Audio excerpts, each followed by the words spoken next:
My name is Scott Rankin. I'm a video artist, photographer. I've been making camera-based images for 30 plus 35. My formal education is in art. I have a BFA from Tyler School of Art in Philadelphia. I studied painting, printmaking, and photography, and I think I came out of there with my BFA show was primarily photographs, but I had a lot of prints in that show. I went to graduate school at UCLA and University of California at Los Angeles. My MFA is from there. Probably around 2002, 2003, I started trying out digital camera, trying out digital photography, and started photographing the sky just for fun. The sky in Illinois is always changing.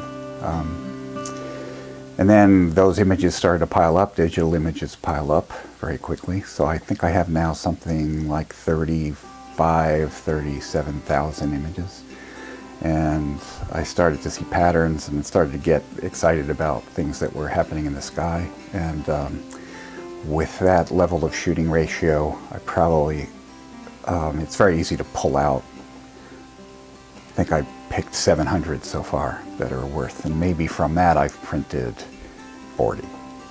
I think the photographs that interest me the most are immersive in that they're not pictures of something, they're a picture of a space that's both shallow and expansive. They look flat and yet they are very active spatially. Every once in a while there's a picture of a cloud up against a blue sky, and that's because that cloud is interesting. But more I'm interested in the field of the sky, and also how the frame of the camera alters the way in which you see that field. The prints I make are large, primarily because then I can create this feeling of a field. And I like when they both operate as an object, like, oh, look, there's that thing in the sky, and also just as a kind of abstract space. There are others that I've started to isolate that are more about what it's like to be in the sky. So there are references to flying in between cloud layers, or looking at the horizon of the cloud, which is where the clouds form against the land, and that edge is really interesting to me. So above it is the sky and below it is you see land. And so those are some newer images that I'm beginning to photograph when I'm flying and also isolate as very successful. So there's maybe a third group, which is what I think of as the portraits, and they are like this image here.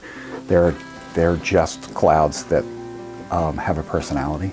Sometimes they look like something. I have an image that looks like a Fender Stratocaster, for instance. No, sorry, yes, a Stratocaster.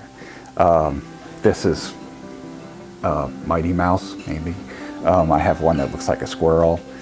And there are others that are just interesting in their shape and their personality. And as I photograph, I keep finding more ways to think about the space of the sky, both from the ground and from the air, in between layers, from high altitude looking down, from median altitudes in a small airplane. Also, for many years, I've been photographing, videotaping out airliner windows of the sky. There's something about the landscape and the cloudscape, the sky moving by sequentially, slowly by your window, that fascinates me. And I spend, even before I started documenting that, I spent most every flight staring out the window continuously. I also fly small airplanes, and though that's a different experience because you're at a lower altitude usually, and it's bumpier, so you get a more sort of visceral feeling from the image. And I'm still trying to work out how these things will go into a time-based thing with an arc that makes sense. But right now I think they're more real-time things that are meant to just be experienced. You can spend as much time as you like with them or walk away. So in this show there is a video that's mostly a combination of real-time flight images of the sky. And they're meant to just be watched without any, there's no story, there's no structure to them. They come and they go on an eternal loop. I've always been interested in flight and in flying. The best part about going somewhere, in my opinion, is going there in an airplane and looking out the window. In 2002, I started taking flying lessons and actually got my license in 2003, 1 week and 1 day after the Wright brothers' first flight. And so ever since then, I've been flying. And that just reframed the sky for me. I could see it from different positions and also different altitudes, because in an airliner, you're above the weather, and in a small plane, you're often below the weather or just above slightly. And so you get a different sense of the space of the sky. It feels bigger, and it's also not just out your little window, you're surrounded by it. So that just got me more interested in continuing to videotape the sky and to be in it. I think my biggest experience with these pictures is perceptual. I want people who see these to feel the space that you feel when you're in the sky. It's both still and yet moving. And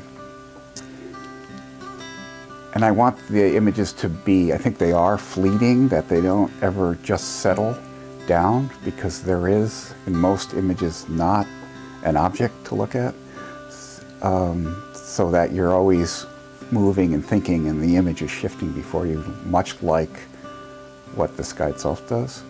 And I think in that way it's, I wouldn't say meditation, but it's a kind of place that you can dwell in. And the details that occur in the ripples and eddies of clouds and weather are fascinating, and they're also extremely fleeting. So that one thing the photographs do is arrest that in a way that presents a moment to you that you can spend time with and look at, because these things come and go very quickly. When photographing them, sometimes I'll be with an event for 20 minutes, and then from that comes one image, or two, because the thing is changing so quickly. I'm happy that I'm showing these at the Clayton County Art Center, because it allows me to show them in my community and let the people I know here know what I'm up to. And it's a place where I can see the space that the center has is a really great space, I think, for this group of photographs. And I've always enjoyed going there to see shows. That's good. Yeah. You have to cut that laugh out. Is Yeah. it tricky? I know. Yeah.